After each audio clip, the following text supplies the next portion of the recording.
Credeți că nu aflu? Credeți că pot să fiu luat de prost în satul ăsta?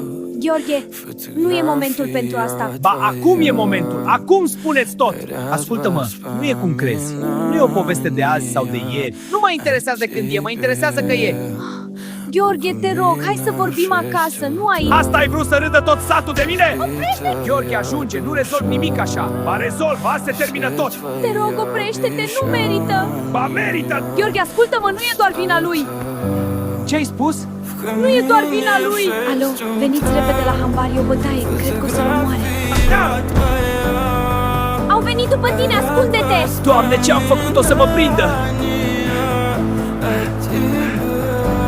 Ce s-a întâmplat aici? A fugit, Gheorghe a fugit. După el! Acum! Nu arăți deloc bine. Am încurcat-o rău, poliția e pe urmele mele, nu am unde să mă duc. Și de ce ai venit la mine? Pentru că tu nu ești ca ceilalți. Ai idee în ce te bagi dacă intri aici? Nu mai am de ales. Atunci intră, dar de acum joci după regulile mele.